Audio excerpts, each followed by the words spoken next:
an Unspoiled Network podcast.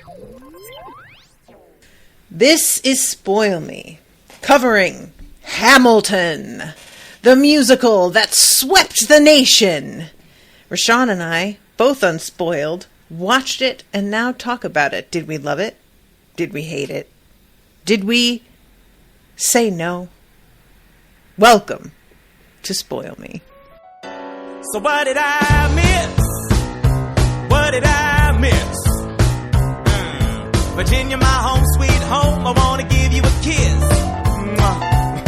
I've been in Paris meeting lots of different ladies. I guess I basically missed the late 80s. I traveled the wide, wide world and came back to this. Welcome to the show, everyone. I am Natasha. I'm RoShawn. So, first of all, I want to thank Joyce very much for commissioning this episode. Yeah. She bought this as a birthday present to herself. Apparently, her birthday was like way back now because obviously she had to book some time ahead. And I thought it would be fun for this to be the last recording that RoShawn and I do before we take a break for the trip. So, thank you, Joyce. Joyce, are you here? There's so many people in the chat. You have to be here. Oh, my right? God. There is Joyce, a lot of people in the chat. Oh, shit. Like, yeah, I don't see her name. I really hope you're not missing this, Joyce. I'm going to send a link to her right now on the Discord just in case. So, first thing that I want to address is RoShawn and I both resisted watching Hamilton. I can hear you tip-tapping away. Because of the hype, really.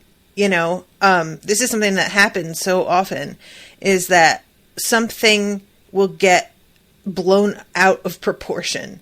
And then the hype around it is so impossible to meet that you can't go into it without this, like, incredibly inflated expectation. Mm-hmm. And Hamilton, the hype was unreal. It really was. It was a fucking worldwide phenomenon. It was nuts. Yeah. I don't think I ever saw a, like, musical that wasn't, like, accessible to everybody get the kind of, not just, like, the publicity in general, but so many of my personal friends went to see it, and that multiple is just not times. A thing that happens very much. Multiple times, and people traveled. You know, people were making trips to New York, to Chicago to catch this show. I mean, not since Cats has a musical swept the nation in such a way. You know what, though? That's, like, not wrong, I guess. It really isn't. I mean, I feel really, like, weird about that, because Cats is, like, I mean, I only ever saw the movie. Yeah, like, it was not fair to the show, so. Pre-movie, like, we've talked about this before, when you went to see the movie, you know. I still remember being a little kid and, like, every commercial was like, come to New York, you gotta see Cats, you know. There was the SNL bit, you know, where every person came out of the theater going, this is the best show I've ever seen. This is the best show that's ever been produced. Nothing will be better than this. It was just a craze, like a full-on craze. And Hamilton was very similar, I think. Yes. So because of that, I and also the fact that it was about a founding father, and we were going through one of the worst periods of our country's history, at least, like, you know, in the past couple decades, and it felt like I didn't want to be involved in anything that was celebrating the founding of this treacherous that got country. Us started on this. Yeah, you know. Yeah, I'm not in the mood to make any founding father a fucking hero, is, like, my attitude. More than they already are. You know, I don't need to participate in that particular vein of hero worship. So, you know. But here we are, 7 years later. And then the last thing that, I don't know if this was a factor for you, but a factor for me in not really wanting to watch it was because of the blow up from Hamilton, all of a sudden Lin-Manuel Miranda was everywhere. And I got so sick of his ass. Like, I had never seen Hamilton, but he started to just pop up all over the place. And I fully think that he is a nice dude who's doing his best and trying to be a kind light in the world. Like, I have no problem in general with him, but it was just the sort of thing that happens whenever anybody suddenly just turns up in, like, you know, I was just like, I just can't with this dude right now. Like, get out of here. So those are my unfair biases. Stephen reminded me when I told him about we were going to be doing this. He reminded me that Lynn had a recurring role on House, which I watched all the time when it was on. It was like one of the shows, you know, that I watched every week. And his character on House was this rappity rap guy. You know, that was his whole shtick on the show. He was like, he couldn't speak like a normal person. Everything he said was like, you know, he played like they were, I don't know if you ever watched the show or if anybody watched the show, but there was a point where House, I've only seen like 2 episodes. Because of his I literally had a nightmare after the second one, and I was like, out. Because of his drug abuse, he ends up institutionalized in like a, instead of going to regular prison kind of situation. And Lin-Manuel plays a fellow patient at this sort of psychiatric ward, right? And I think his character is supposed to either be schizoaffective or maybe bipolar. But yeah, his whole, like, I'm the rappity rap guy was his shtick for the show. And I had completely forgotten that was something that happened. And this is way before Hamilton. Wow. So, yeah, I'm glad I didn't know that. I don't think, like, that doesn't have any bearing on this, but I'm just glad that I'm hearing that now. Before.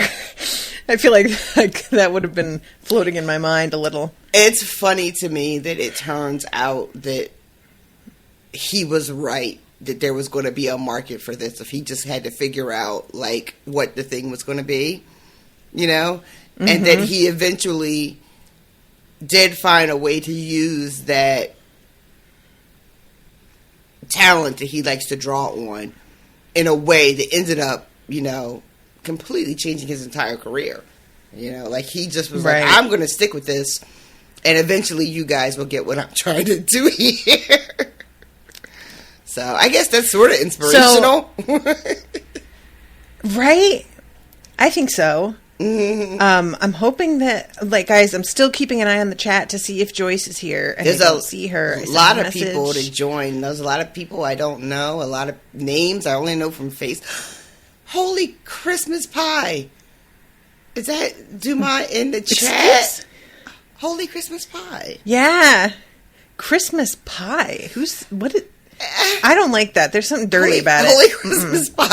I'm down on that. Sometimes I remember when I was a little kid and I was like, you know, I was just desperate to curse. And obviously I wasn't allowed because that was not a thing that my mom was tolerant about. And then also I was really bad at it. When I started cursing for real, it was a horror show. It's a horror show. I was cursing like a Russian person. I didn't start cursing till well after high school. I was a real late bloomer on that. Like 8th grade, I tried to start slipping it in with like older cousins, and they always said that I cursed like somebody who just learned English. Like, I was putting my fucks in all the wrong places and like just wrong. I don't know why, but when you said cursing like somebody who just learned English, like, I immediately knew. You know what I'm saying, exactly right? That you sounded like. Yep, that's a really good way to say that. Oh man, that just really got to the heart of it. But when I was little, there was the expression Jesus Christmas instead of saying Jesus Christ. When I was a little kid, that was something I heard in the family a lot. So then I just, like, my Holy Christmas pie is a continuation of that. My grandmother used to say Holy Christopher. I remembered still the first time that I played her the theme song from Game of Thrones, and she said, "Holy Christopher, that's beautiful." Oh wow! I still remember that. That's really cute.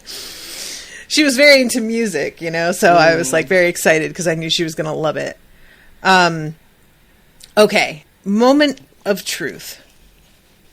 Did you like it? I really fucking liked it. I really did.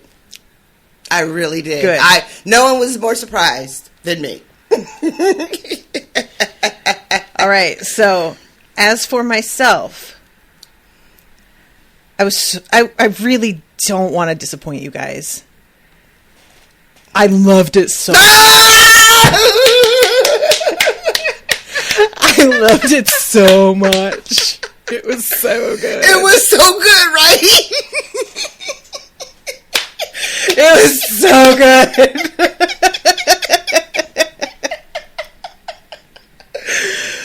Oh, man. Yeah. I was just so worried. Everybody loves it so much, and what if I didn't like it? And I was just like, oh, I'll make everybody so sad, and I already did this with Doctor Who, and I can't do it again.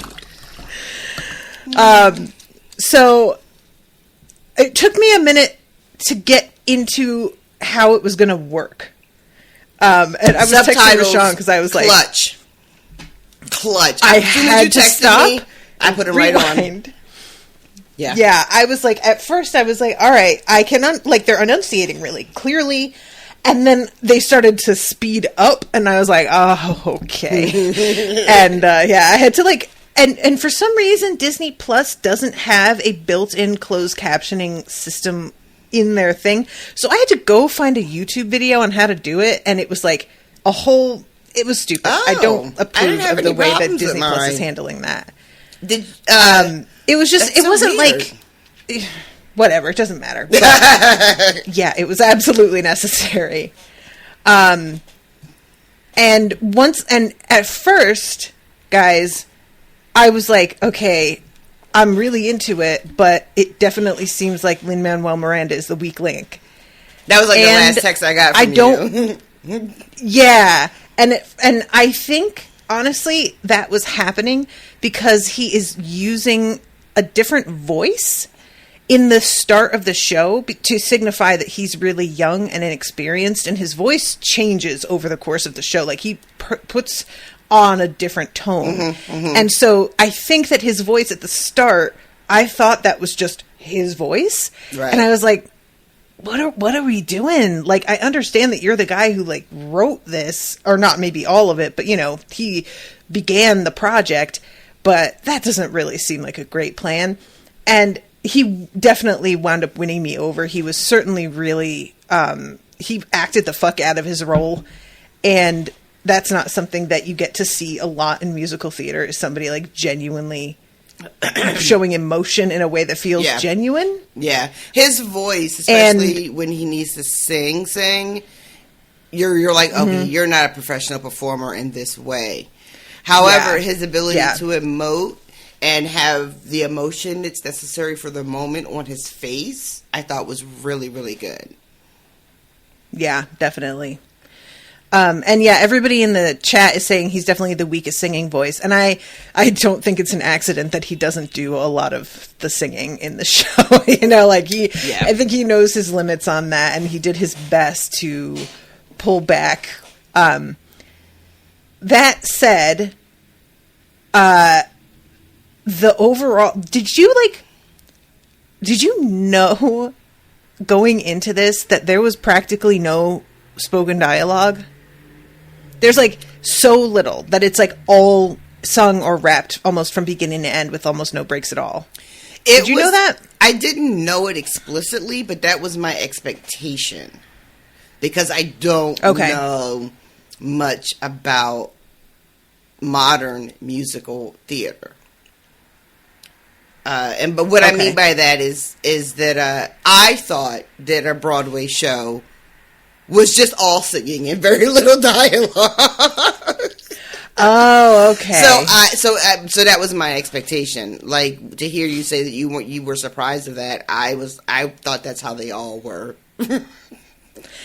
So, a lot of the musicals that I have unfortunately been a part of or gone to see, it's a lot of, regular dialogue, and then all of a sudden somebody's like, but you'll find out someday that I can do it, can do it, can do it, do it. And it's like, yeah, and it really feels like so unnatural, and you're watching it like, I guess, sure. And I mean, like, that's the thing in Crazy Ex-Girlfriend, but they make it work because they completely understand how absurd it is. Most shows, they can't really, like, wink at that the way that Crazy Ex-Girlfriend can do. Right. So, when this started, and I was like, all right, gotta rewind, put the subtitles on. Then I was like, about 3 songs in, like, I gotta pee. I'm gonna see when they kind of have, there's a little, like, interlude with more dialogue, and pause it. Did not come. Did not happen, guys. There's a song called Nonstop, and I was just like, you're talking about your show. That's what you're doing right now. This is, like, balls out from start to finish. Even the slow songs, they go so hard that it doesn't feel like they've slowed down at all. By the time that intermission rolled around, I was like, God damn, I was sprinting to pee. Like, I could have paused it at any moment to give myself whatever break I needed, but it literally never occurred to me. There's not a good spot to do it. Like, I kept sort of waiting, and then finally I was like, all right, it's clearly not happening. I know there's an intermission, so I'll just wait for that. Right. And it was just long enough for me to go pee and get back in time. I paused it at the intermission and took a minute, you know, bathroom break, kitchen break, smoke break, whatever, you know, but it wasn't very long. But yeah, I kept thinking while I was watching it, like, I could just pause it right now and go get a smoke. And then I was like, but do I want to interrupt the flow? I feel like they're trying to tell me a story. It would be rude. It's a flow. You know, 100%. In a way that I don't struggle with watching, like, television or movies. You know, this was a different thing. Like, I really did feel like if I stop it randomly, I would lose a little something. And I wanted to have as much of an experience of being like, I am sitting down to watch this thing as it happens, as much as I could, like, recreate. So, yeah. This chat is on fire. First thing, I'm sorry, guys, like, we're not able to follow a lot of it. We've got some questions from Miss T in the chat here, but I will come to those in a second. The first thing I want to do is address the fact that in this show, guess how many songs there are in this show? Gotta be like 40. 46. I was fucking close. 46 songs. I was real close. I checked how many songs are in Cats, and it says 17. This show is so chock full that I think, like, the variety okay. I'm sorry. How to say this? So, Phantom of the Opera, which is trash, is like the same 3 songs repeated at different tempos or different, like, the you know, they have a different octave range, but it's like half the time the same fucking song over and over again. And this show, I mean, there's reprises, but even the reprises, they're like, yeah, but nah, we're still gonna we're still gonna do a little something different, right? Like it happening to me where I was like, oh, they're gonna sing that song again, that song from 20 minutes ago. That's cool because you like a sort of sense of familiarity as you're watching the show, right? You feel like you're getting into the rhythm. So I was like, oh, I kind of know this song, so I'm ready to go with it. But then it was different. And I was like, oh, okay. Yeah. And I think that was what really blew me away, is that this show is not short. There's that many songs, and it all feels fresh from the start to the end. And it just it doesn't get old. I sort of thought that being so heavy on rapping would get old. And it's just like paced in such a way that they punctuate it with really heavy melody songs so that you don't start to tune it out, because I was very concerned about that happening. I was as well, especially because the type of rapping that's happening in this show is outside of the context of the show and in the world of like hip hop is not that impressive or interesting. Like that particular type of cadence gets boring really fast. So I thought that it would wear much sooner, you know. But it I don't know, it managed to be interesting throughout. And I think it's to your point, like that they switched it up just enough that it doesn't ever start to feel like, oh, we're doing this again, like we just did this 20 minutes ago. Yeah. All right. Let's talk about these questions. I have some questions for you too. People are, so I just want to address two questions that I don't know the answer to. Ms. T says, how amazing is Leslie Odom Jr.? And Jamie says, to add to my other questions shared by Ms. T, how amazing is Daveed Diggs? I am afraid I don't know who either of them are. So guys, you have been with this show in your heart for a long time. Daveed, I don't know. Daveed is Thomas Jefferson. That much I know. Okay. I don't know.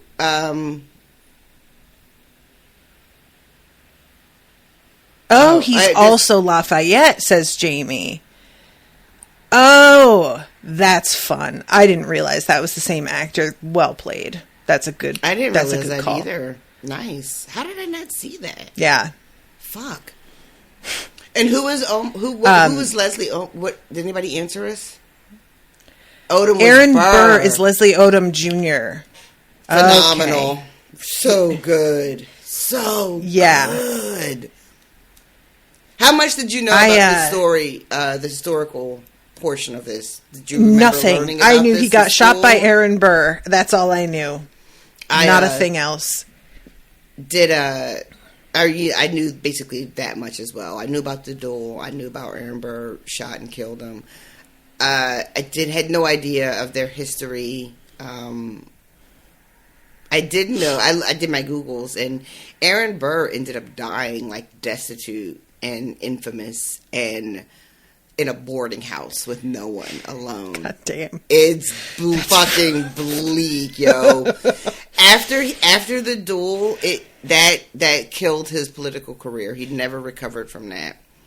And he left the States. I don't know what he was thinking. Went and lived in Europe for a while as an expat. Came back to the States. Had a scandalous marriage that only lasted a couple of months. He married like a really rich woman trying to like get back some sort of status or whatever. And he died in a boarding house. Yeah, that was his I don't legacy. know enough about who he is in like compared, everything is going to be exaggerated and they're going to take great liberties with the show historically. And we will talk about some of that. But I don't know enough about Aaron Burr in reality to know whether the whole thing about him just never taking a stand on anything is actually kind of his brand. Yeah, I don't know either. But what an indictment. If it is, I feel like that is a weird time to decide to take a stand, is that I'm definitely going to shoot like a colleague. Yeah. You're not willing to take a stand on a bunch of other but here, okay, definitely a life and death thing, I'll do it.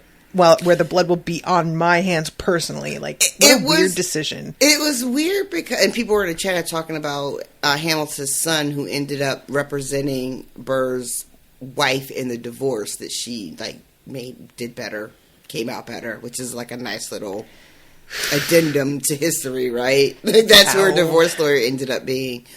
But that he was driven to this act of taking a stand, like you put, after an entire life built around not being so loud and honest about where you stand so that you can appeal to everyone and anyone and not ever shut any door, right?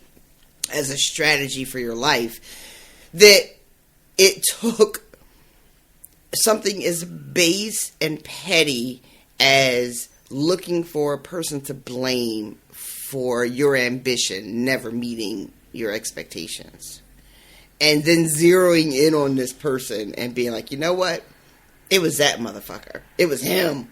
And now I'm going to take a stand, and that stand is going to be murder, which Even though the joke is like everything is legal in Jersey, that shit was not legal. I can't, like, and the amount of times that dueling comes up in this, like, first of all, Hamilton's son dies in a duel, and that I did not know either, and that's devastating. And how well done was that moment where he dies? Oh my God. Yo. It was so brutal. And since I didn't know what happened, I was, like, guessing that he probably died because of the way they were setting it up, but I was like, well... Maybe he just gets really injured, Listen, you know? Because my Googling was half-assed, and I read that his son ended up representing Aaron Burr's ex-wife, my ass thought he was going to recover. I didn't realize it was a different son. So when he died... he had like 5 sons or something. He wound up having so many kids. When he died, I was like... Bitch was surprised, because I thought I had, like, spoiled myself, but I had not. Oh, I love when that happens. I have had that happen a couple times where I, like, spoiled myself, and it turns out that I, like, interpreted the spoiler wrong, and then I wind up even more shocked. And it's great when that happens, because spoilers don't tend to work out well, but sometimes. When he died, I was teary-eyed. Oh, my God. Also, I finally get all the Ann Peggy jokes from, like, the last 6 or 7 years. It's such a small part of the show, but I can see why people hung on to that and really enjoyed it, because it was just delightful. And then I ended up Googling those sisters in real life, and they weren't as cute as the actresses playing them. I'm just going to say that. Nobody's as cute as the person. It's true, right? Yeah, no, it's just not happening. So, Ms. T asks, who did you like best? Oh, my God. You go first. And let's split it up between characters and performances. Okay, so, I mean, it kind of makes sense to me that Jefferson and Lafayette were the same actor, because Lafayette stole all the energy on the stage every time he did anything.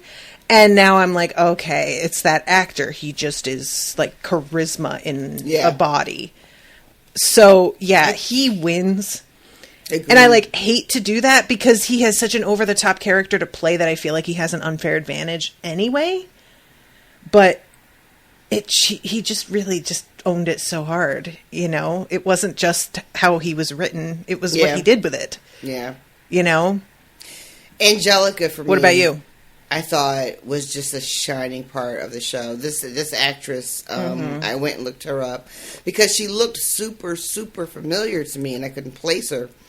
I looked at her IMDb and she's been in a million things, but nothing that... Oh, yeah, she went to Carnegie Mellon, too. But she wasn't really in anything that I could be like, oh, that's where I know her from. But... every time the camera was on her, I could not look away. First of all, she's drop dead gorgeous. A wonderful voice. And she was just like took up the whole screen whenever she had a chance. It was remarkable. Mm-hmm. And I really liked, I guess, Leslie Odom Jr. playing Burr. Like, again, another person every time he was on screen. He was on screen a lot. So I had plenty of opportunities to get like bored with him, but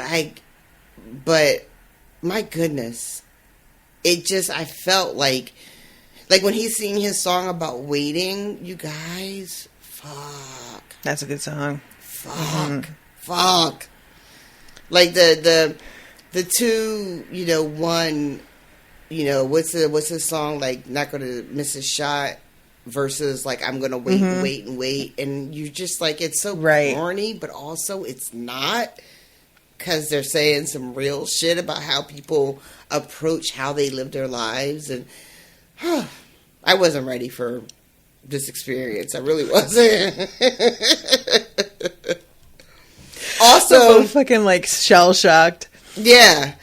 Can we talk about King George spitting all over the place? That shit was hella distracting. What in the fuck was going on? What was that? Why wouldn't somebody edit that? It looked like he had just spat onto his lip right before he went out on stage, and I think that was on purpose. At one moment, he's singing, and like a whole comes out of his mouth towards the camera. I was on my couch like, oh, no. And you know what? It works for that character so well that I can excuse it, but I still couldn't be like, I'm not noticing this, you know? And he because of it, there was a post that came up in my memories on Facebook today. And it was a picture of Trump's son, but as like a teen, and this like school portrait that got taken of him where he's like, and it says, "Can we shoot them, Papa? Oh, please, Papa. They were ever so rude, and I shall be ever so cross if you won't let me shoot them." And when he came out with this face and those lips, I was like, oh, God. Right. He was cast that whole thing for a reason, you know, and it wasn't just his talent. There was a whole thing he was bringing to that role that we were all just like, yeah. And somebody up thread mentioned what was his name? Hercules? Hercules Mulligan, I think. That's okay. Yeah. He also is a fine as fuck. He like jumps out and he's like crumping at one point, and I was like, hello, sir. I had that like Homer Simpson like drool face, like spying. Yeah. Oh, he does play Madison. Thank you, Priscilla. So there were people playing multiple characters. Okay, cool. When Madison shows up later in the performance, I got so distracted trying to place him.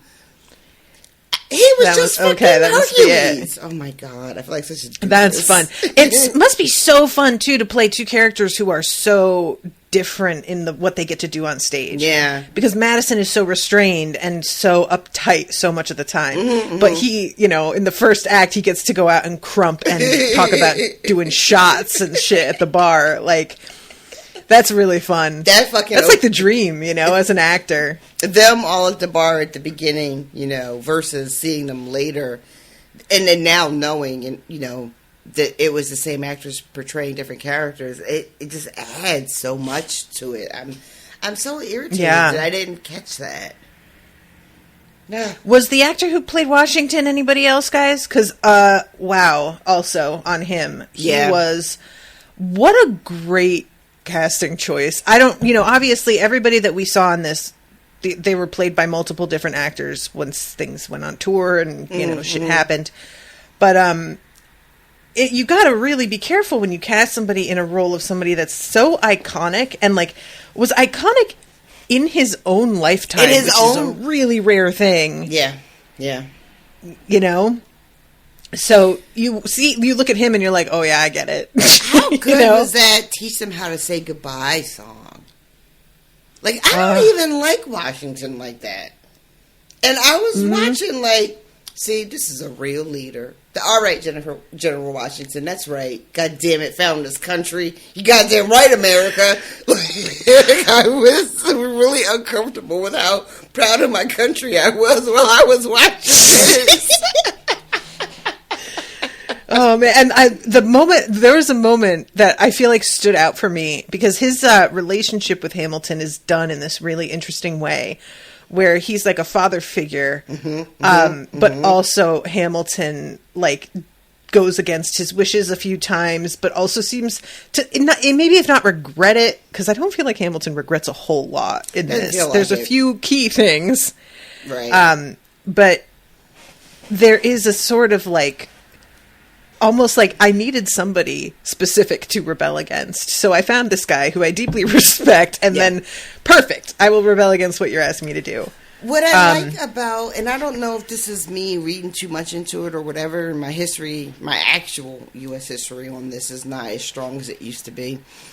The thing about Hamilton, it seems anyway, is that he's doing like multiple things at once, right? Like he's definitely a social climber, right? And I think the show makes that clear, especially with Angelica talking about in one of her songs where she talks about him seeing the Schuler sisters as an opportunity to gain status, right? Yeah. So Schuyler, isn't it pronounced Schuyler? Schuyler sisters. in a completely one of those moments weird. Of like, how does language work? Right. Yeah. It's like SCHULE. There's a Y in there somewhere. LYER, something like that. But, yeah. So he's got like that sort of, stratus climbing thing happening, which he seems to be very aware of, but doesn't think that it's like a deficit of character. So the thing with Washington is like, yeah, he understands that this is a person I need to impress that can help me along my way, right? But also, because there's that moment where Washington keeps calling him son, and that was the moment that I was just saying, like a moment that really stood out, and then I realized I never finished my thought. But that was the moment where he says, "Call me son one more time," and I was like, "Oh wow, shit is it's a little bit prickly." Yeah, it's a little tense around the edges. Some things that need to be worked out. So yeah, it's like he's positioned as. What I like about this portrayal of Hamilton, who, again, I have to say, I don't know that much about, besides what I learned in school and Google. You want to put him up as a founding father and his immense contributions to where our country, is and how we got to be here. But he's not without flaws. And his personal, his personal motivations for like greatness and legacy and being more than what he was born into, those are all attributes that I personally don't usually admire. I'm not usually impressed by somebody who says, I want to be greater than what I was born into. I want to amass power and wealth and, influence. Those are not things that make me usually look at a person and go, oh, yeah, good for you. I hope you get all those things and more, And that's another reason why I didn't think I'd be into this. Because I knew that much about the show. And it wasn't like, those aren't things that appeal to me. Those aren't things that impress me. And yet, here we are, somehow managing to be impressed by this. So, addressing that, I want to mention some of the stuff that is not accurate. Okay.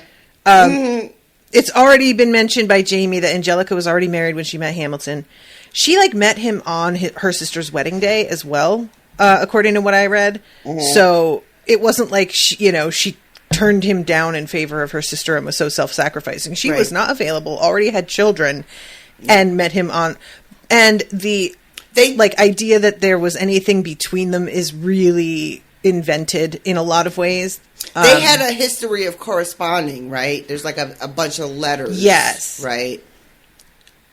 But there was the thing with the comma was actually from her letter to him. Because she mentions this in the show, you place the comma in such a way, and that wasn't from him to her, that was a letter she wrote to him, and he mentions it in response to her, and she, completely shoots him down. So, evidently, there was not, a flirtation going either.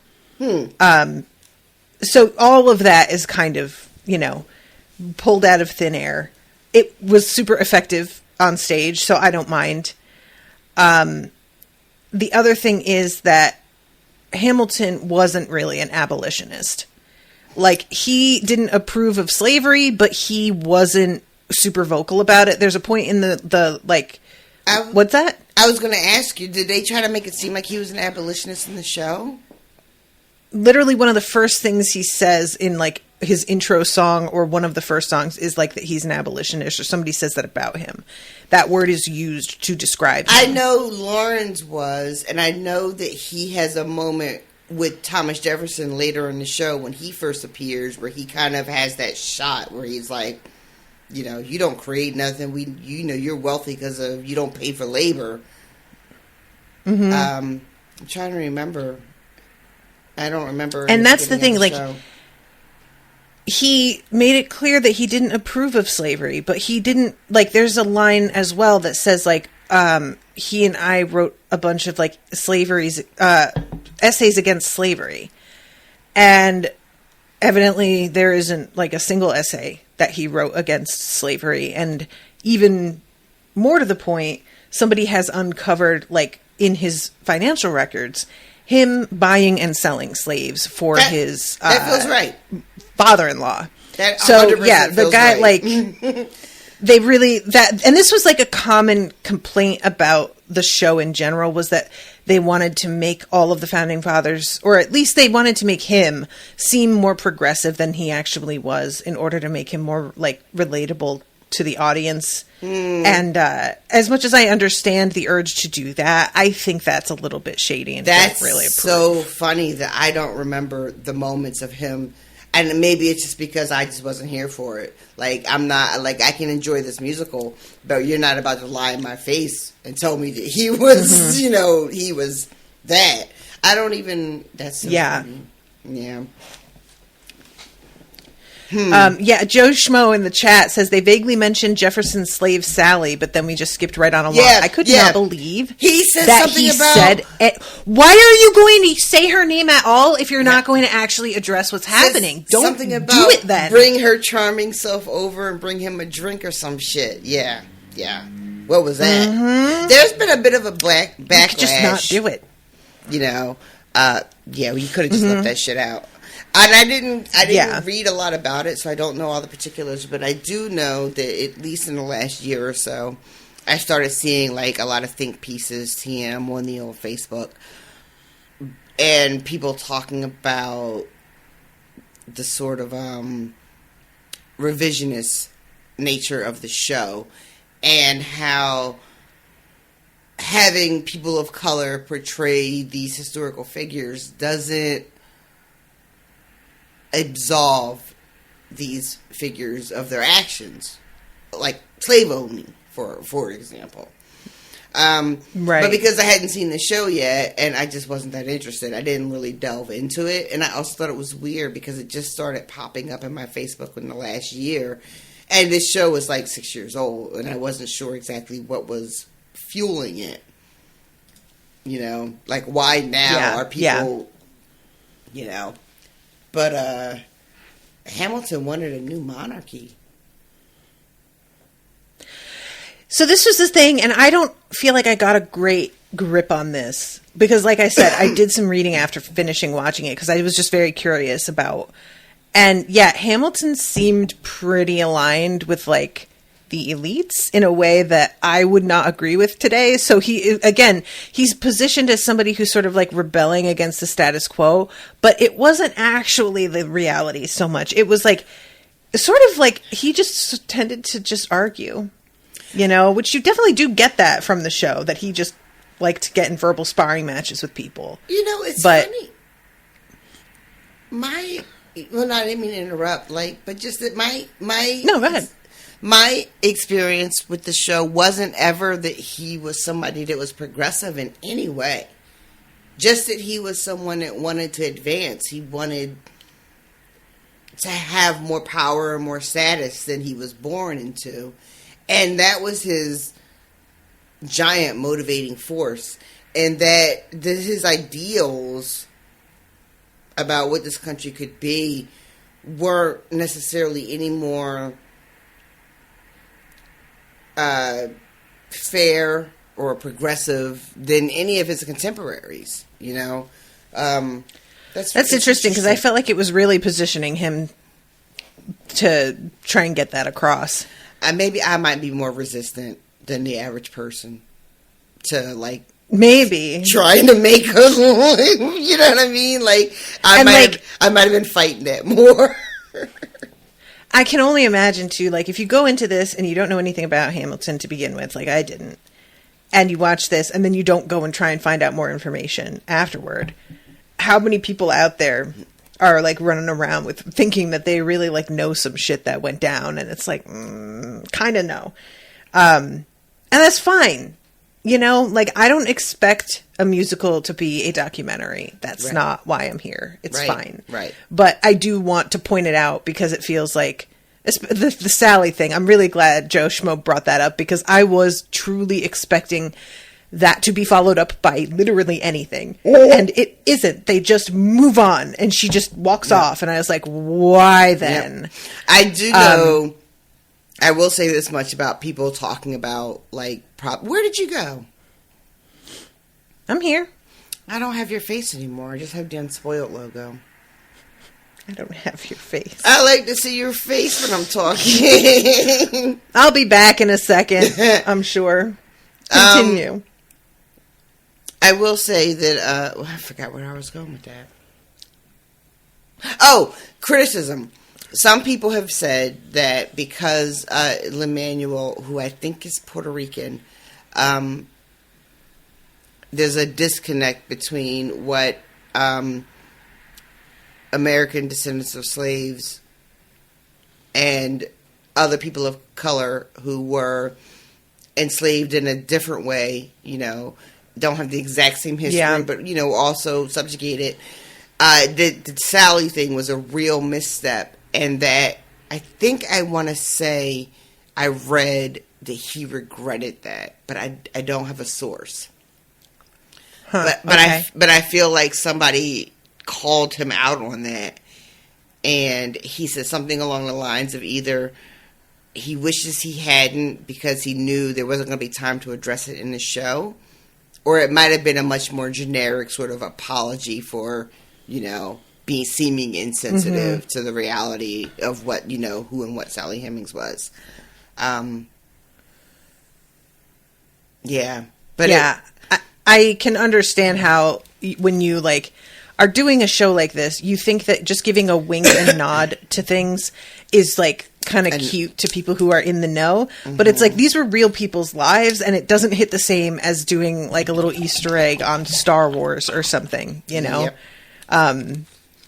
So, yeah, I can understand the temptation, but just, you know, especially, like, sure, these are real people, but if you were doing this to somebody in power, I probably would have much less of a problem with it. But Sally has already been, portrayed as if she was somehow had any power in this relationship at any point, and it's just, like, she has been so misrepresented to begin with that we don't need to continue this, you know? My favorite thing about Sally Hemings' representation in modern media is that she's an adult.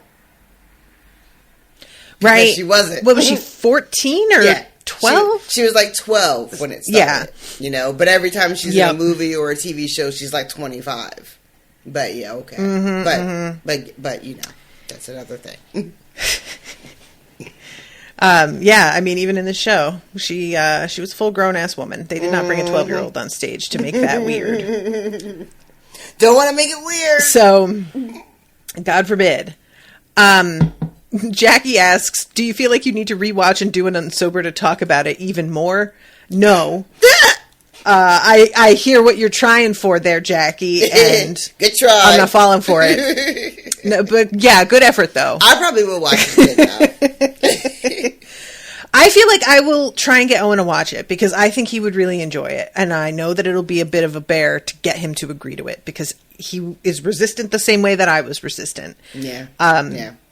But and it's also like long. It's like 2 hours and 45 minutes, so it's a fairly big commitment. I felt like I spent most of the day watching this, even though that's not actually how it went down. Did it feel long next when you question. were watching it?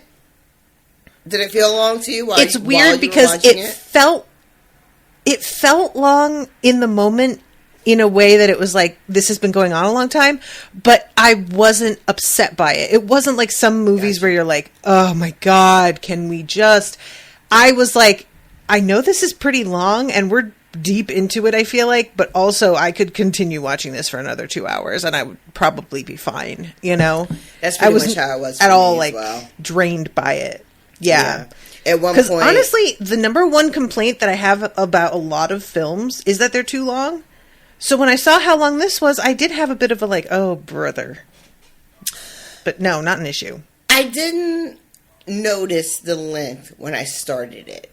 right? Like, I just, like, you know, when you pull something up and it tells you, like, you know, the little bar at the bottom or whatever. Mm-hmm. Like, I just didn't pay attention to it. But at the intermission, I fucked up. And, like, because I started playing, but I wasn't paying attention. And right after the intermission is when Thomas Jefferson's character is introduced. And I missed, like, a minute. So I went to rewind it and fucked up and went way too far back and had to, like, go back forward. So then I went too far forward, y'all, and had to go back and some more. It was a whole thing. But while I was doing that, I realized how much time was left after the intermission, which was like another hour and 20 minutes or so. And I remember being like, fuck, that's a lot left to watch. But then when I started watching it, it was over before I even realized it was going to be over. Like, all of a sudden, we were at the duel, and I was like, oh, shit, it's the end. This is the duel. This is the thing.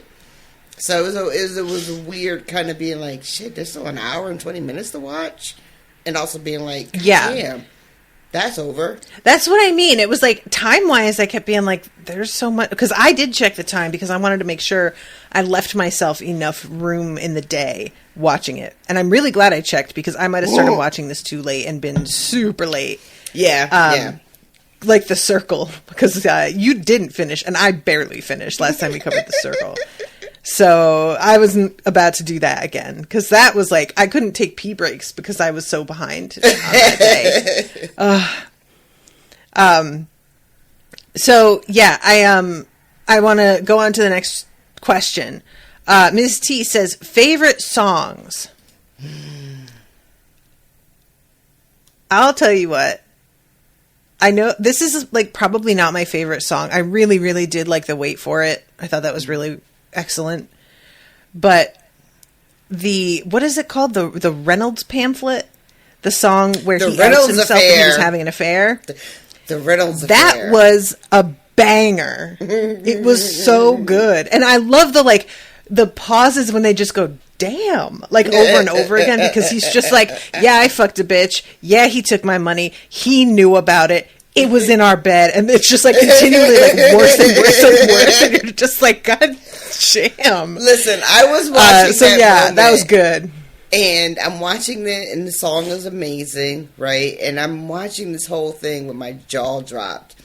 And then I think it's the Thomas Jefferson character who says something like, have you ever seen a man ruin his own life? And that was exactly what the fuck I was thinking. I was like, this motherfucker blew up his whole shit just so other people can't have something hanging over his head. And I'm like, that is some big Leo energy. I don't know when he was born. I haven't done his chart. But let's see. I'm going to check now that you said that. What is Alexander Hamilton's sign? He said, y'all motherfuckers think you got something on me? Watch. That is not a healthy way to live your life, y'all. I love the spite of that, though. Oh, my God. But, like... He had a sun... No, RoShawn, hold on. Sun and moon in Capricorn. Oh, shit. Oh, this guy was a fucking nightmare. Oh, my God. He was a... Holy shit. It all makes sense now. It all makes sense. All of a sudden, everything you didn't learn in AP history suddenly makes sense. Oh, fuck. I have a Capricorn moon, y'all, and that's all. Only the moon. And that shit feels like it dominates my whole life. So, oh, God. That is amazing. Oh, my God. Yo, do you see? Cindy says in real life, the Reynolds pamphlet had 93 pages. All right, here's the thing. When I was doing my Googles, right, and it talks about the Reynolds pamphlet, I thought somebody else wrote it and he got exposed. I didn't know he wrote it himself. Oh, my God. This motherfucker wrote 93 pages telling everybody. I have never related to anybody so much in my fucking life. This is exactly what I would fucking do. This is practically what I have done. I cheated on my ex-husband and then just talked about it for years on my own podcast, like nonstop, in an effort to simultaneously be like, I will take responsibility but also, fuck that guy, but also I was wrong, but also I didn't do the things that he said, and I just, like, need everybody to know, down to the last, like, actions of our marriage, exactly how it went. Yes! You are willing to out yourself just to have control over how the story is told. You're right. 100%. That is big Capricorn energy. You are because a Leo would be like, I didn't do nothing wrong, and that would be the whole fucking statement. It'd be one page. I didn't do nothing wrong. A Capricorn is gonna write 93 pages. Capricorn is like, what was it that he said to Burr at one point? He was like, here's an itemized list of 18 disagreements that we have had over the last. And then everybody dances up with one paper to, like, drop onto the pile. Oh, man. Yep. I feel it. I really feel it. Because there is just something like, you are fine with people knowing that you fucked up. But that fucked up, when it's personal, is a whole different animal to you than fucking up professionally and it seeming like you've betrayed your ideals in terms of what you are, like, working for. And it's important to you that people know the fucking difference. Like, exactly. Like, don't fucking accuse me of committing treason and embezzlement and all that bullshit. Like, that's not what the fuck I did. I did fuck up. I'm not saying I didn't fuck up. But my fuck up was this over here. And, like, that whole scene when they come and confront him, and he ends up just telling them, no, I fucked this bitch, and her husband caught me, and I had to pay. This is what happened. And I'm like, why would you give this to them? But there was really no other option. Like, there was never going to be another way for that to go, you know? Yeah. And they said that they weren't going to tell, but, like, even if they didn't, they would have been able to make. Yeah. And he wasn't going to live his life with that hanging over his head. That any minute they could come and exercise that kind of control and power over his situation. When he's worked so hard to be the person that's in control of his shit, he's not going to just give that up willingly. And the thing that's fucked up about it is he blew his whole life up with zero consideration for how that impacts his wife and his children. You know, and then she has an opportunity. This is like, if this were being done today on, like, Scandal, he would have a whole talk with his wife first about what's about to happen to prepare her. But evidently, based on the way this goes, Hamilton just did that shit. I don't know if that's actually how it went, but yeah, I'm curious how that. I mean, like I said, when I did my Googles and the Reynolds affair came up, I made a leap, just an assumption that he got caught.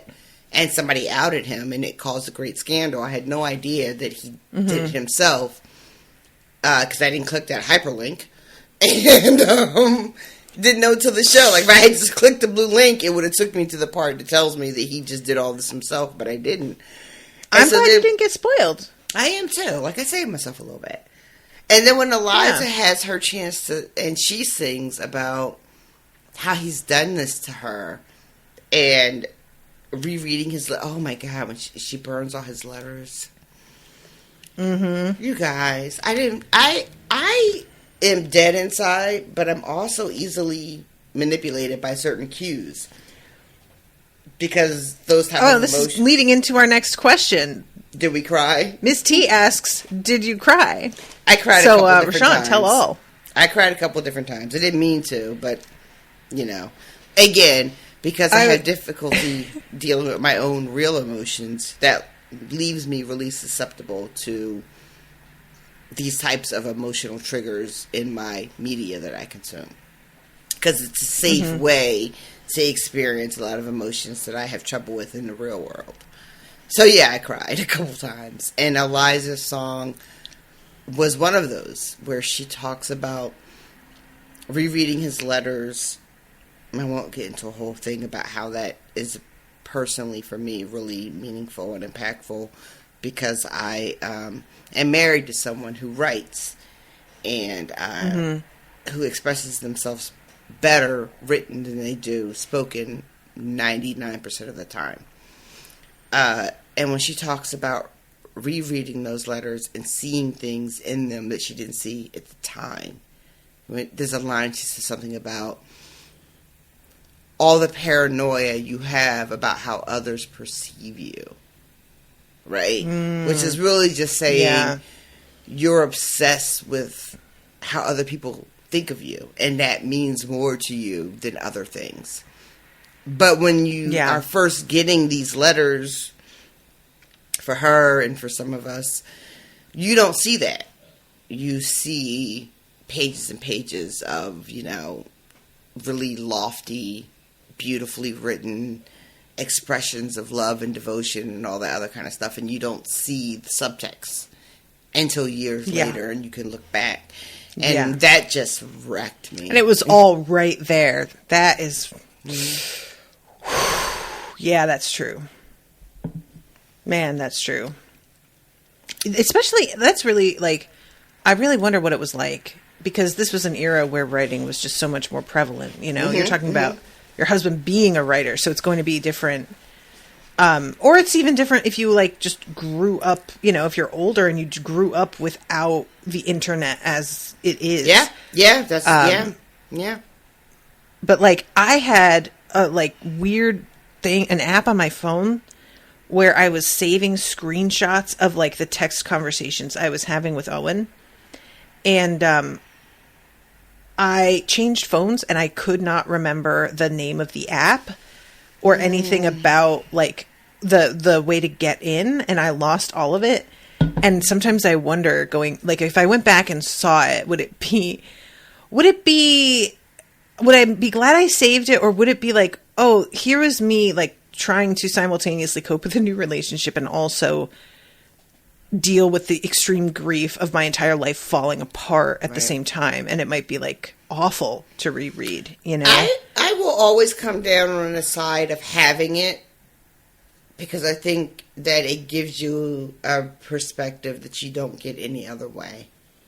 You know, there are sometimes you need to be able to look at a thing, for good or for bad, and be like, this is what I was and how I was at this particular moment. Doesn't mean that I'm that forever. But this is a capture. I'm captured in this moment. This is what I was. This is how I felt. This is what I said. This is what was important to me in this moment. And I think that is really, really invaluable. So I would be, you know, I still have, you know, I've been married 23, 24 years. And I still have all the letters, you know, from before we were even married. I don't visit them often, you know, but they're there. And they're important. If I lost them, I'd be devastated. But that's sweet. It's something. I just remembered, actually, and this sucks. I started an email account for sending emails, like, from when I moved down here. And I intended to, like, write consistently and then give Owen the password when we got married. I just remembered that, and I maybe wrote like 10 times, and then I forgot all about it, and I don't think I've written in like 4 years. That's an amazing idea you had. I got it from somewhere. You know, it wasn't my idea. I like saw it somewhere, but I should go back and like figure out what the hell the password was. I would. I don't expect you to share them with me, but I would love that for you to be. That's what I mean, right? Like putting like. Writing shit down, and this has always been true for me, even if I don't have it forever, and I've lost so much over so many years moving and being irresponsible and whatever, you know, life happens. But putting your words down, preferably on paper, but, you know, whatever, digitally, email, whatever, there's something so incredibly powerful about that. It's almost like magic, you know? It is the closest we are able to get to pulling a moment out of time and having it stay exactly as it was in that moment. You know, there's so few other opportunities for us to come even close to doing anything like that. And that's the other thing too about, and again, it doesn't apply for like digital or whatever, but the act of burning that because there's no coming back from it. It's once you burn it. Yeah. It is so final. Yeah. That at that moment in the show, I was really like emotional watching that song and that performance. Yeah. Especially because they get you with the whole, like, he was in love with her sister really thing as well. So there's a part of me that felt extra, like, fraught over it. Right. Because she's so betrayed over this, but in a way he already was betraying her, even though he didn't act on it. You know what I mean? The show did this. I will say this is my one criticism. Well, I don't know if it's more than one, but this is my criticism for this moment, is the Angelica storyline. Because they don't really commit. They like titillate us with this idea that Angelica is really the relationship that he's having that's the most meaningful to him, right? Mm-hmm. Without really giving us details or examples of why it's really meaningful. You know, there's like a song of her getting his letters and the comma and the dearest and all that. But throughout the show, if I'm not mistaken, there's never any tension between Eliza and Angelica. There's never any sort of, are you with my man? Are you coveting my man? Like, what's going on there? Like, Angelica, thou covetous bitch. She's pretty consistent throughout the show saying that her sister's happiness is what's the most important to her. And we're led to believe that she sort of sacrifices her great love opportunity so that her sister can have it. So there's a song where they're trying to convince him to come to the lake house for the summer. Mm-hmm. Remember? And they're both singing. Yeah, and he's just like, I got work to do. Yeah, right? And they're both singing to him and about him. But they're in chorus. They're never like in contention with each other about what he's going to do. You know? And I thought that was a really, I don't know if it was I'm assuming it was an actual choice to not pit the sisters against each other over him. I think that's it. I think that it was meant to be like Angelica just loves her sister so much that she's willing to sacrifice and not even really like regret it. It's difficult, but she doesn't regret doing it. And, that's just like something that she's willing to live with. That didn't feel right to me the whole show, I will admit. Like, whenever that came up, the three of them, I was just like, oh, this. I actually kind of liked that. That's interesting. I just like the fact that she would care so much about her sister and be so aware of her position. Although, again, this isn't actually true because her dad did have sons. That was like the thing when she explains why she didn't go after Alexander. Yeah, she's the oldest daughter. There's no son. She's the one that has the burden of marrying well to take care of the family. She has to sacrifice her own desires, right? Mm-hmm. And I think it was just meant to be that Eliza is, because she says more than once, like she is so kind and trusting, that it's just like Eliza doesn't pick up on it at all because, she just, it wouldn't even enter her mind. And her sister was so quick to be like, let me introduce you, that it would never occur to her.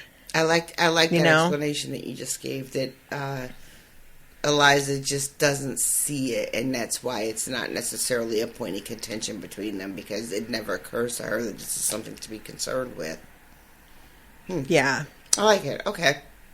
Yeah, that feels good. That feels right.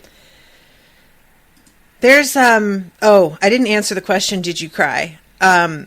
So I spent almost the whole show on the verge of tears. Almost the whole thing. Really? This is why I don't listen to music, everybody. Oh, here we are. Because I cannot handle it. She really can't. So, I can't. Like, I am so worried, RoShawn, about our first dance. Bitch, you gonna cry all over the place. I can't wait. It's gonna be ugly cry. It's gonna be King George. Like, not cute unphoto cry. Spitting out here.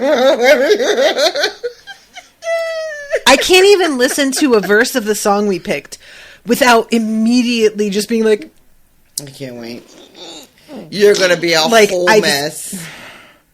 It's going to be bad. It's so funny, too, because, like, you get pretty emotional when you're just recording podcasts. But, so I think people don't get it when you say your feelings about music and how that taps into stuff you're uncomfortable with. Because so many listeners are like, Natasha gets emotional about all kinds of shit all the time. They don't. It's not the same. No, they don't know. I get emotional in a safe environment where you guys are over there and you can't talk to me and you can't be in the room with me reacting to me. And thus, it's fine. But, like, you guys remember RoShawn's birthday where I'm trying to tell RoShawn how much she means to me. And all I can say is, like, you're a very close friend. You're a good friend that I care very much about and a good person. And I, like, can't say it. And that is a better example of what I am actually like. I just, like, it's just really hard for me. It's RoShawn. And I always She's feel like... right. I'm just like, you guys know...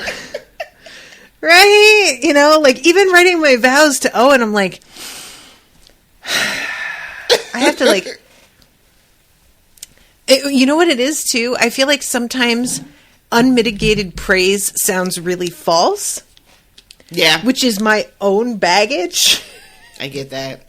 You got to temper when it's it time with some to just be like, right? To make it feel real. So I'm just like, babe, you know I love you and everything, and you suck at making the bed, and you snore a whole lot, but I love you anyway. And I just have to, like, add a little fucking thing in there. That's how you because feel. I feel like otherwise I seem fake, you know? I don't know. It's just not healthy. So yeah, I spent, like, I outright cried, like, twice, and I spent most of it just, like,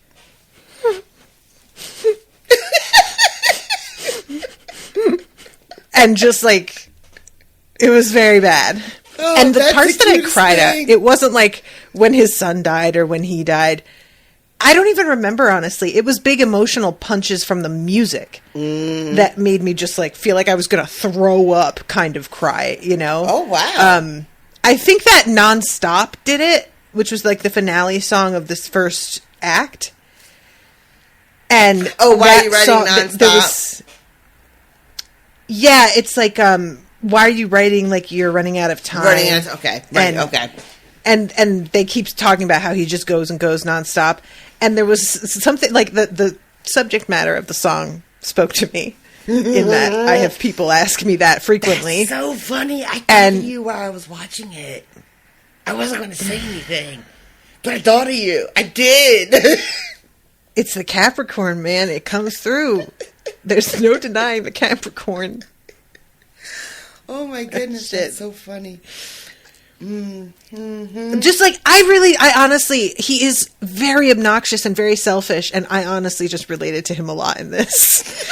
I'm an acquired taste. Not everybody is going to like me, and part of that is the fact that I do not shut the fuck up. I don't do it. And that's either something that is endearing to you or not. Talk less, smile more. Some people can live that life. Some people can't. Could be me. I'm somewhere in between. But you are not in between. You have made a choice. And what's weird is, like, I've talked about this recently. I have been reading a lot more about different symptoms of the types of autism, like, varying all over the spectrum. And there are parts of the spectrum that speak to me deeply and that make me wonder, like, oh, maybe I am on the spectrum a little bit, because I can be like this with you guys where I don't shut the fuck up. But then I have such incredible anxiety when I'm around people I don't know in a social situation that I will barely speak at all. And it feels like I'm two totally different people. Genuinely, I will be in that social situation not speaking, going, what is wrong with you? This isn't you. What are you doing? What's the matter? And this happens constantly. And I've always wondered what the fuck the problem was.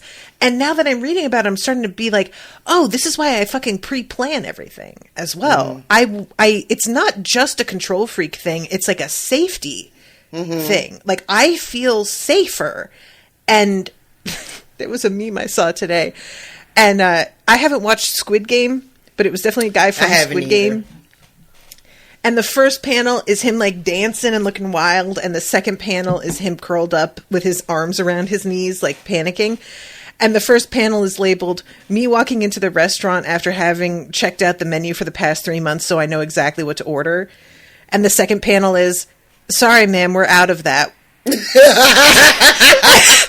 I was just like, I felt so seen. I genuinely, like, I have my shit in order, and then you tell me, like, we don't have that, and I'm like, and have a just, I guess I'm not eating, bye, and I'll just leave. Like, I would rather just not eat than deal with fucking making a different decision now. You know, like, genuinely. So, yeah, the like, argumentative thing, it's a weird, like, it can turn off depending, but I do love it. And that's something that my dad used to, like, yell at me for. And, like, a couple years ago, Owen just said to me one day, yelled at me, really, why do you always want to argue about everything in the almost exact same tone? How did your dad say it? As my father did? I love this so much, you guys. Just like my father, just with the, why you always argue? Always about everything. And I would just be like, I'm not arguing, I'm explaining. Duh. And honestly, that feels like Hamilton's energy also. Just like, really, I'm just explaining. This is just a 65-page essay about me explaining my affair. What is the fucking, when they do the Federalist Papers and they're like, oh, this guy, he wrote like 10 pages. That guy, he wrote like 12 pages. Hamilton wrote 51 pages. 51. Oh. It's so funny because bitch was too invested. Like, I've always wanted to be this invested in, like, having people understand my point of view or my argument or my position or whatever. But I'm a Pisces. I feel like I don't owe you any other explanation. I feel like that's it. That's the end of the sentence. I mean, not everybody knows what that means.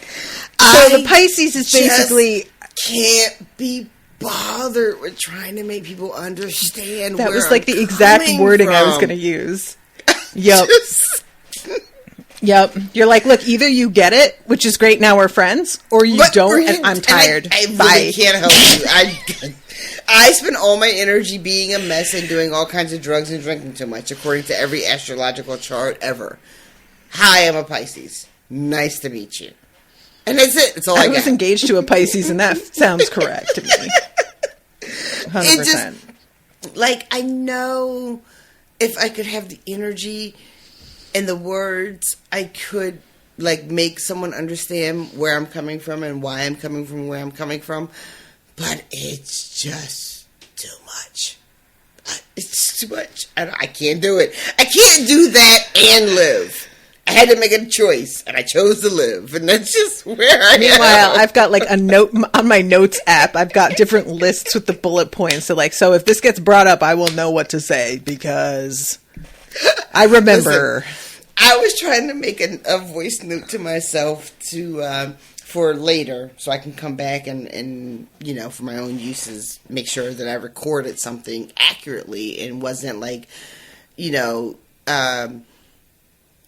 influenced by my perception of the event or whatever. I was trying to record something accurately, and I wanted to do it right after it happened. But the dictation on my phone wasn't working. And so I was like, all right, well, it's done. Doesn't need to be recorded then. Listen, honestly, that does hit for me. Like, as much as I tend to be committed, I'm not doing all this. Like, if you can't just take the voice memo, then it just won't be saved for posterity. It's just done. Yep. Yeah. Man, that speech to text is a great thing. Listen. There's a couple like emails that required long responses that I figured out how to do speech to text on my desktop. And I wouldn't have answered those emails if I hadn't found that function on my desktop. I was just not going to be doing it. Work. I was so irritated. So now whatever I was trying to save is gone because fucking my speech to text wasn't working. And what am I going to write it down like an asshole with a pen? I'm not doing that. Like I have to slow my thoughts down to keep up with actually writing it, which means that by the time I get to the end of this sentence, I will have forgotten what my fucking point was half the time. Like I can't. It moves too fast nowadays. I don't have the patience. We've got a bunch of other questions. Do we? Here. All right, let's get to the questions. So we answered. Did you cry? Joe Schmo asks, do you think Americans would be more engaged in politics if congressional meetings were rap battle format? Listen, when they have the cabinet meeting, oh my God, how good was that? Like, I know that was some good shit. I know it's corny, but it was so good. It was so good. Once I realized what he was setting up, that this is about to be a battle, I was like, oh, that's genius. Of course it is. I didn't even see that coming, though. Like, it was so weird watching it because I was watching, and I was like, why does he have a mic in his hand all of a sudden? There's been no mics the whole show. Oh, God. And then I was like, these motherfuckers had a mic just so they could drop it. Like, literally, that's the only reason why there was a literal mic on the stage was so it could be dropped. And I was like, okay. All right, show. Okay. You know what I'm thinking of? You remember? Have you seen 8 Mile? Oh, bitch, I saw that shit in the movie theater. The theatre. Did you do? I was into it. I was. What a fucking trash movie. And like, in a good way. Like, that, he was honest. I was hyped as fuck in that movie theater. I saw that shit when I was living in Charlotte, and that bitch was hype. It came out of the movie theater. I was boxing and shit. I was ready to go. Yeah. It was effective. So, like, you know, that, like, when he just goes up there and he's like, you did beat my ass, and he did fuck my girl, and I'm still standing here saying fuck the free world. And that is low-key what Hamilton did with the pamphlet. He just decided to, like, step out in front and be like, what are you going to do now? What are you going to say about me once I say it all about myself? Yeah. Oh, my God. Yep. So what I'm saying is Hamilton and Eminem are clearly very aligned. In more ways than one. Like, they look all super progressive, and you're like, oh, yeah, they're down for the cause. Then you scratch a little bit past the surface, and you're like, oh, this motherfucker's on that same shit. You're not really about it. You just it's ugly. Aligning yourself with some brown people to give you credibility. I see you. Andrea asks, any songs you didn't like? There's a song that didn't quite work for me. Which one? And that was Helpless. Because I just don't like that being made to be the thing. Is that the song Eliza sings, talking about like she's helpless because she's in love? Mm-hmm. Yeah, it's good. Yeah. That's good. And something about it being like she's helpless, I was just kind of like, I don't like it. I will say it got rescued a little bit because then you have her sister like rewinding the scene and being like, oh, here's how I actually felt, which I was like, oh, you kind of saved this actually. Yeah. But initially I was like, I don't like this. That's pretty good. Yeah. Yeah. I don't know if there was I can't think of one that I didn't like off the top of my head. I think the only other one was the first song, the setup like Alexander Hamilton, because I was not yet in the headspace the show needs you to be in. You know, it's funny when, and this happens to me a lot too. There are things that sort of become part of our sort of like popular cultural imagination, and this is one of those things, right? So, in the years since Hamilton broke and became, you know, what it became, lots of other properties have referenced it, right? And I haven't gotten all of the references because I hadn't seen it. But Modern Family, I did the song that is sort of reprised throughout the show. But the beginning song, that how do you go from a bliss, blah, blah, blah, blah, you know. Mm-hmm. There's an episode of Modern Family where the kid, Manny, who is like Sophia, what's her face's son, right? Never saw it. So there's like a take on this show, right, where he's doing like a college application. Okay. And he's clearly ripping off Hamilton, like beat for beat, word for word. But like I didn't get that it was 100% a ripoff because I hadn't seen the show. Got you. Okay. And so when that happened at the beginning of this show, I was like, oh, this is what they've all been doing over the last 7 years. This is the thing they're taking off on. Mm-hmm. And it's not very good. Like, how do I go from a orphan to a Vera? Like, this is very good. But then, like, shortly after that introduction, I got into, like, what the show was doing, and then all the rest of it was fine.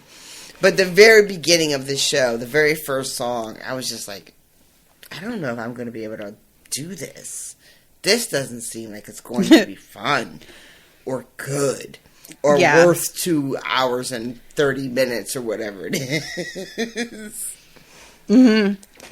Yeah, I think that, apparently that was like the first song that he wrote was the Alexander Hamilton. And it's just, it's one of those things that for me, this proves a point that often happens with people who are like really talented. They do one thing that kicks off a bunch of really amazing creative shit. Mm-hmm. And that thing that started it looks pale after you're done with the rest of the project. Yeah. But it's still responsible for like starting the whole, so you have to respect it. But you're begrudgingly have to respect it. Yeah, you know, like this was part of my problem with Aragon when I covered that. Was just like that was what Aragon should have been, would be something that like kicked him off, but then it just blew up and he never escaped it. All right, next question. Jamie asks, "Why do you podcast like you're running out of time?"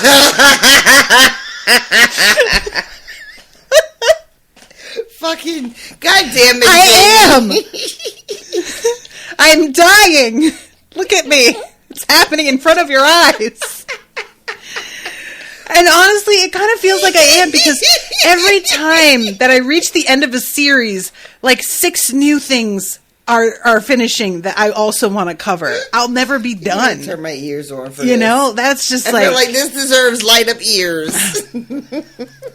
Nice.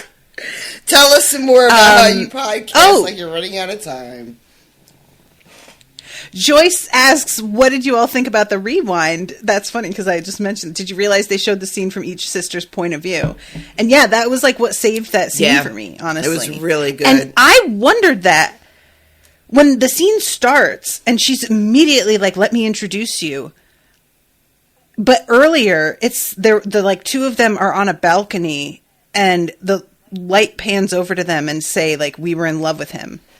So you know they both were involved with him, but then she's completely willing to like introduce her sister, and I was like, I'm about to change her life. Well, wait, so maybe this develops later, but no, it had already started, and she just decided to like pretend it hadn't, basically. So yeah, I really like that, and the rewind was done really well. I thought it looked super cool. This is the sort of thing I would love to have seen, like for stage production to pull off that moment as well as they did. They had this really cool thing in the stage, right? Like, and it's probably common. I don't get out much, but they had that circular thing in the stage that's spinning, and it's used multiple times throughout the show. But I thought each time it was used was really effective and impactful. So that you have this moment of like them being there, stuck in the moment, and shit happening around them, and then rewinding around them. I thought it was really, really cool. Yeah, that was fun. Yeah, and then later on, they use it when his son gets shot to have his body, like, moving away. And then when he gets shot, and they are, like, pretending to row on either side of him, and I was just like... That shit was really fucking cool, right? Rowing him back across the Hudson? Yeah. Really well done. Because, like, I've seen a lot of shows that use one of those turntable kind of dealies. I can't remember the name of them, because they do have a name. But, I don't feel like it's used that creatively. Mm-hmm. And that was something actually that kind of struck me as I continued watching is how spare the set is. Mm. It's like... It doesn't change. Really not a major, The background set is pretty much like with all the scaffolding and sort of the balconies and shit.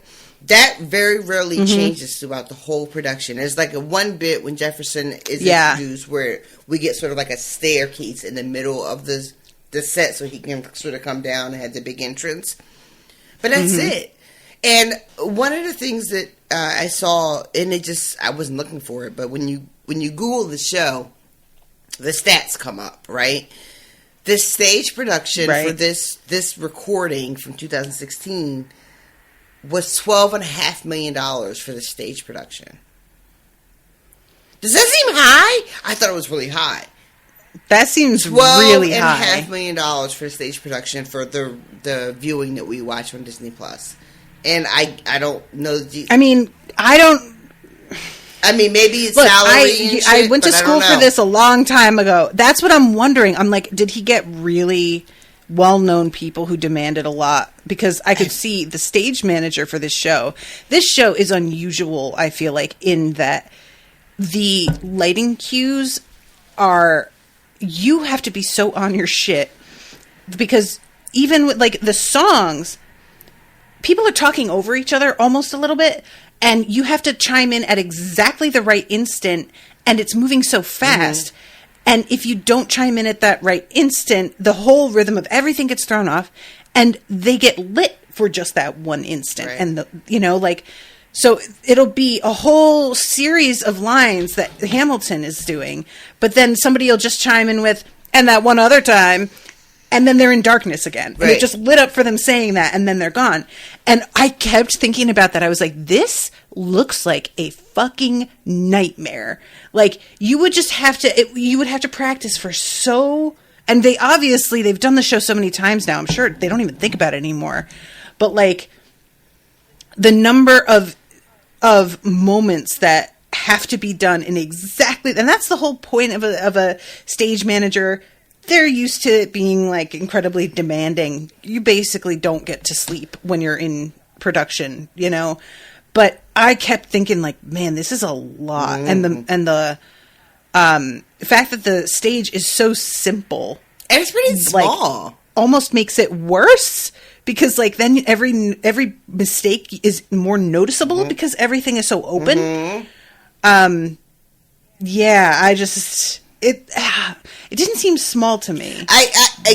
You guys have to understand that I don't know what I'm talking about when it comes to this particular thing, right? So the stages are all probably the same size, and it's just a matter of what you do with the sets, right?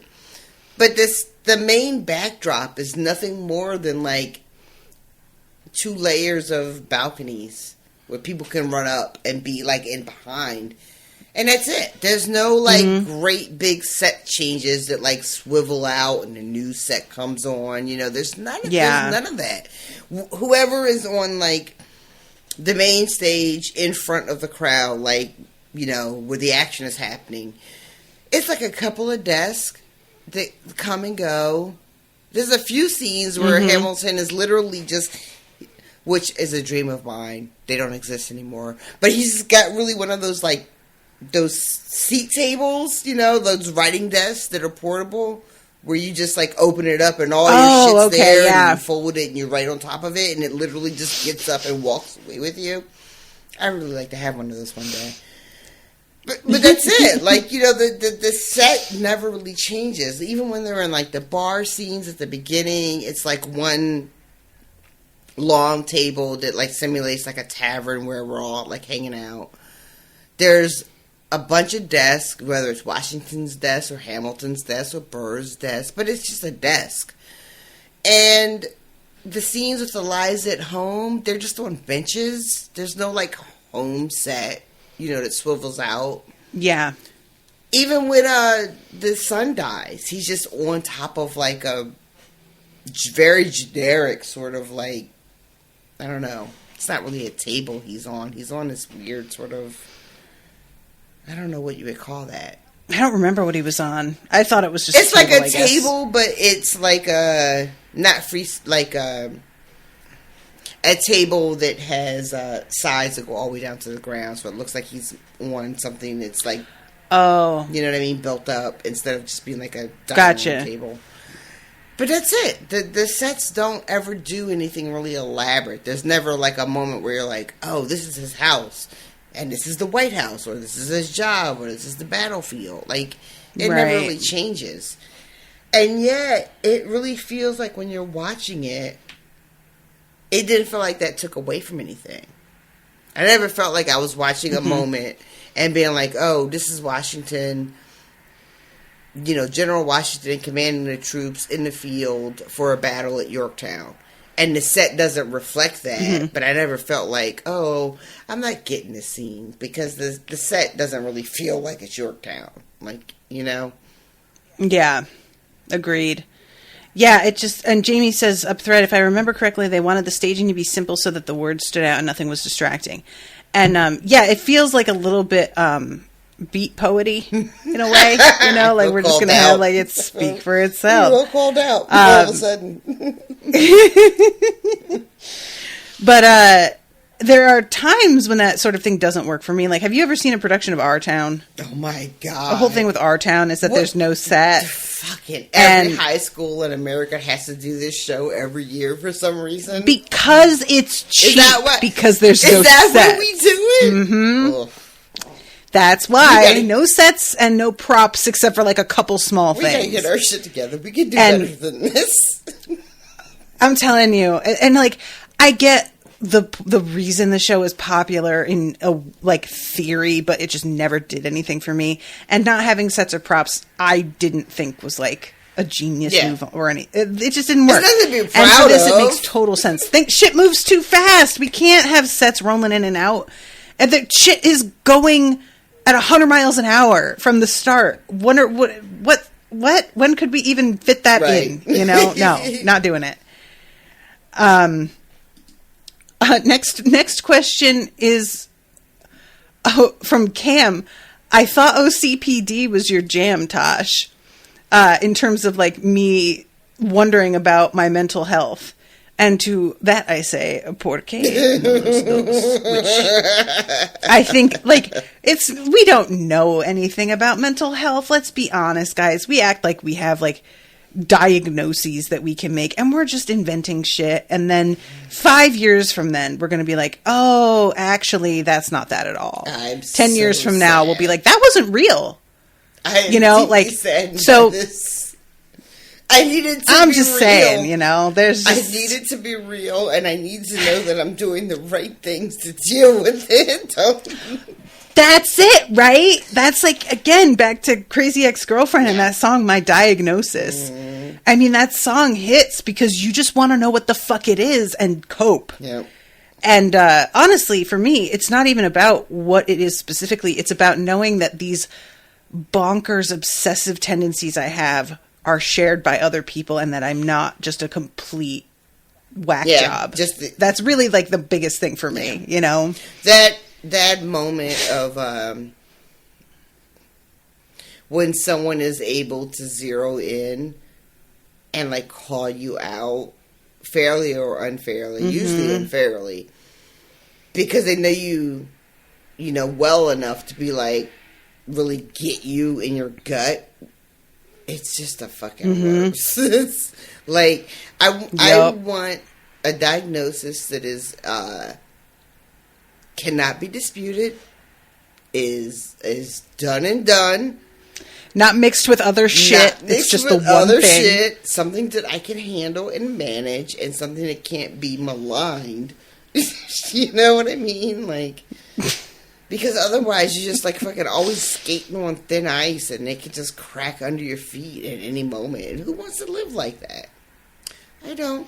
Yeah. I really don't. I'm not interested anymore. I've done it. It's not great. I don't recommend. All right. So next question. Oh, Cindy asks, how much did you love the rotating stage? But I think we kind of answered that already. We talked about that. Cam asks, did you notice the choreography was exactly backward for Satisfied from Helpless? I didn't notice it because I wasn't paying that much attention to Helpless's choreography, but I trusted in that moment that it was, because it just seems like what they would do. Right. You know what I mean? They clearly pay a lot of attention to these details because they don't have other shit crowding it out. Agreed. So I figure that they would do it that way, you know? Sarah says, isn't The Room Where It Happens the best Disney villain song currently on Disney Plus? Yes! And I'm so glad you brought that up because I wanted to talk about that. The Room Where It Happens. And it comes back later, too. Talk about it. Which, was just the genius of the show where a reprisal of that. So this show, you guys in the chat, help me out. This show was 2016 is when it really hit. I feel 14. Was it earlier? I honestly don't remember. I think this recording is from that we watched was 2016, but I don't know when the show. 2015. So we were. I think Tosh started talking about it a little bit earlier. We were right on the precipice of Trump coming into our lives in a way that we could no longer ignore. Right. This Room Where It Happens song was so deeply upsetting to me as I was on my couch watching this in the comfort of my own home. Because it expressed all of the fear and sort of power. Even though I get that Burr was talking from a very, I don't know what for the show meant, but history speaking, Burr would have been talking about a very specific sort of phenomenon, right? The phenomena of being, and I put a pin in, remember when our second runners-up used to be vice president, and then we just changed that out of nowhere? Put a pin in that. Yep. We're going to circle back to that before this ends. But the Room Where It Happens, this sort of, I know for Burr, it was about a very personal sort of feeling of I should be involved. This is where I want to be. I am trying to ascend to the level of power that I am in the room where the shit happens. But as just a regular person watching in the comfort of their own home in 2021, seeing how banana pancakes our entire government is and how it can't be trusted and it just does whatever the fuck it wants to do and doesn't seem to follow any rules. That song hit so hard and so unexpectedly. You really can't trust what they're doing. We don't know what they're trading. We don't get any say. Nope. We don't get any witness to it. They just go in and make decisions and decide what's worth trading away to get what we need.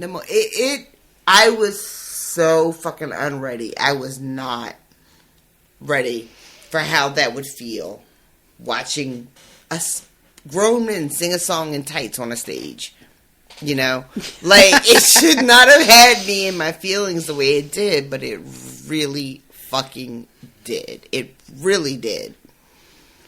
And I don't know if that was the intention. I feel for the show, it was supposed to be about how Burr was feeling, right? Did they mean for it hit for us that way? The audience? Did they mean for that? I don't think it was intended that way. I think it was more meant to be his frustration, wanting to be involved and just, right? But, yeah. And there are other people there with him in the song, which I don't think is by accident. I think it is meant to be a little bit of yeah, you guys also. But I think he doesn't really seem to reference them. It does feel like what he's singing about is for him. For him, right? It feels... And it just happens to be that we all are also kind of yeah, but us too, though. Hi, Exactly. Right? I feel... I'm fairly certain that for the show, it's about this individual's character's desire to be in those positions of power and how he feels have not attaining that, right? But just minding my business, watching fucking Disney Plus. Holy shit! I was, and I wonder. I'm almost a little bit sad that I didn't watch this in 2016 because I wonder how instructive it would have been for me, and if it would have been helpful. Like, would this have been a way to channel what I was feeling in 2016, which according to my Facebook... Definitely seems like what a lot of people were doing. According to my Facebook memories, 2016 was not a good year for me. I don't know how it worked out for you guys, but I can say for me, it wasn't great. And I really do wonder... I wish I could just block 2016 from my memories entirely. Every time my every time my memories pop up, I'm like, do I hit the settings? Do I want to tell Facebook not to remind me about this next time? But I leave it so that I can learn my lesson every year. Yeah. But yeah, I really do wonder how I would have felt if I had watched this then, you know? How much stronger would her reactions have been. If it would have been helpful, if it would have been like soothing or reassuring, or I don't know. Interesting. But I do. I think, like, did I cheat myself out of something by not having like watched this then? Because maybe it could have been helpful. I don't know. Well, we're at the end of our time allotted here, and I also have to pee so incredibly badly that I'm almost in pain. Oh, Is there anything that you want to say before we wrap this up? I want to thank Joyce for commissioning us to do this, because I probably wouldn't have watched it otherwise. Huge thank you, and Joyce. I just enjoyed it so much, Joyce. So thank you so much for giving us the opportunity to watch this, because I was missing this in my life, you know. And it was a wonderful thing to watch. I really enjoyed it, so thank you. And thanks to everybody for joining us in the chat tonight. So glad that you guys were able to make it, and Joyce, that you were able to get in here. I'm so glad we got you here. I know, right? And yeah, thank you so much for commissioning this. This is one of those things where it's just like, somebody paid me to watch this. Really? Wow. Right? I have an amazing job. Yeah, life's not too shabby sometimes. Not too shabby.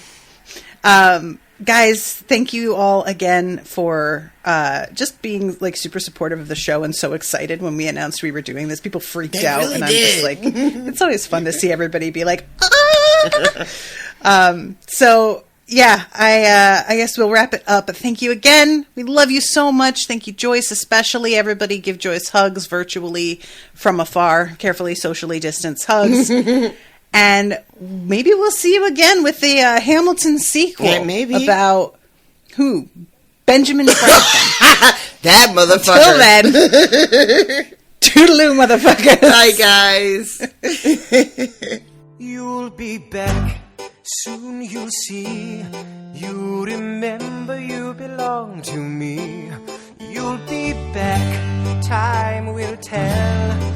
You remember that I served you well. Oceans rise, empires fall. We have seen each other through it all. And when push comes to shove, I will send a fully armed battalion to remind you of my love. Da da da da da. Da da da da da ya da. Da da da da da ya da. Da da da da da. That was an Unspoiled Network podcast.